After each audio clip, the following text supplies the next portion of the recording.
മുഖത്തിനു പിന്നിൽ ഈ ലോകം കണ്ട ഏറ്റവും വലിയ ദുഃഖത്തിന്റെ മഹാസാഗരം ഒളിപ്പിച്ചു വെച്ച ഒരു സാരഥി ഉണ്ടായിരുന്നു, സാക്ഷാൽ ശ്രീകൃഷ്ണൻ. ഓരോ കുഞ്ഞും മാതൃസ്നേഹത്തിന്റെ ചൂടിൽ കൺ തുറക്കുമ്പോൾ അദ്ദേഹം ജനിച്ചത് ഇരുട്ടു മാത്രം നിറഞ്ഞ ഒരു തടവറയിൽ. പിറന്ന വീണ ഉടൻ മാതാവിനെ ഒരു നോക്ക് പോലും പൂർണ്ണമായി കാണാൻ വിധി അനുവദിക്കാതെ തണുത്തുറഞ്ഞ യമുനയിലൂടെ മറ്റൊരു മാതാവിന്റെ കൈകളിലേക്ക് ഒഴുകിപ്പോയി. മാതാപിതാക്കളുടെ വാത്സല്യം എന്തെന്നറിയാതെ ഗോകുലത്തിലെ സ്നേഹം മുഴുവൻ നെഞ്ചേറ്റു വാങ്ങി വളരുമ്പോഴും ആ ഉള്ളിൽ ഒരു നോവുണ്ടായിരുന്നു. ബാല്യത്തിന്റെ നിഷ്കളങ്കമായ മധുരം ആർക്കും പിടികൊടുക്കാത്ത ഭൗതികമായ ഒന്നിനോടും ആഗ്രഹമില്ലാത്ത കൃഷ്ണൻ രാധയുടെ കണ്ണുകളിൽ സ്വന്തം ആത്മാവിനെ കണ്ടു. ഓരോ പുല്ലാങ്കുഴൽ നാദവും അവരുടെ പ്രണയത്തെ ആകാശത്തോളം ഉയർത്തി. അവർ ഒന്നിച്ചേ മതിയാകൂ എന്ന് പ്രകൃതി പോലും ആഗ്രഹിച്ചിരിക്കണം. പക്ഷേ വിധിക്ക് മറ്റൊരു അധ്യായം എഴുതാനുണ്ടായിരുന്നു. ലോകത്തിന്റെ ഭാരം പേറാൻ വന്നവന് ഒരു ഹൃദയം സ്വന്തമാക്കാൻ കഴിഞ്ഞിരുന്നില്ല. രാധയെ പിരിഞ്ഞ് മധുരയിലേക്ക് യാത്രയാകുമ്പോൾ ആ യാത്ര ഒരു യുവരാജാവിന്റേതായിരുന്നില്ല, സ്വന്തം പ്രണയം ത്യാഗം ചെയ്ത ഒരു പ്രണേതാവിന്റേതായിരുന്നു. അവരുടെ വേർപാട് കൃഷ്ണന്റെ ആദ്യത്തെ ഏറ്റവും വലിയ ത്യാഗം. അദ്ദേഹം ഒരായുധവും എടുത്തിരുന്നില്ല, പക്ഷേ കുരുക്ഷേത്ര യുദ്ധഭൂമിയിൽ ഓരോ ശംഖനാദവും അദ്ദേഹത്തിന്റെ ഹൃദയമാണ് പിളർന്നത്. എതിർവശത്ത് നിൽക്കുന്നത് ഗുരുക്കന്മാരും സഹോദരങ്ങളും പ്രിയപ്പെട്ടവരും. യുദ്ധം ചെയ്യാൻ മനസ്സില്ലാതെ നിന്ന അർജുനനോട് ഗീത ഉപദേശിക്കുമ്പോൾ ധർമ്മം നിലനിർത്താൻ പ്രിയപ്പെട്ടവരെ വധിക്കാൻ പറയേണ്ടി വരുന്നതിന്റെ വേദന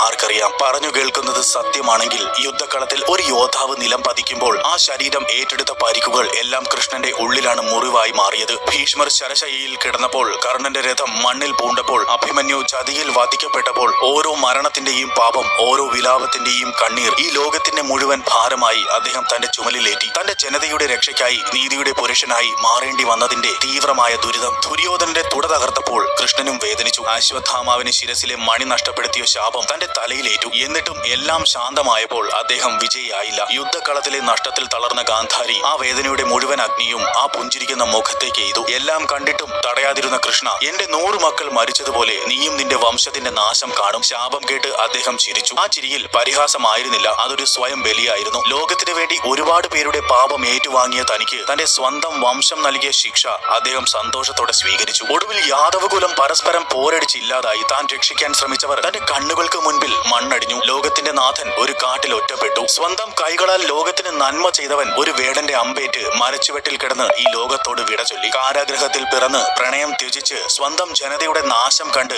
ഒടുവിൽ ഒരു അനാഥനെ പോലെ മരണം വരിച്ച ആ മഹാത്മാവ് ശ്രീകൃഷ്ണൻ. ഈ ലോകത്ത് ധർമ്മം നിലനിർത്താൻ ഇത്രയധികം കണ്ണീരും ത്യാഗവും വേദനയും സഹിച്ച മറ്റൊരു വ്യക്തിയില്ല. അദ്ദേഹം എപ്പോഴും പുഞ്ചിരിച്ചു. കാരണം ആ വേദനകളൊന്നും പുറത്തു വരാൻ ആ പുഞ്ചിരി അനുവദിച്ചിരുന്നില്ല. രാധേ കൃഷ്ണ, രാധേ കൃഷ്ണ.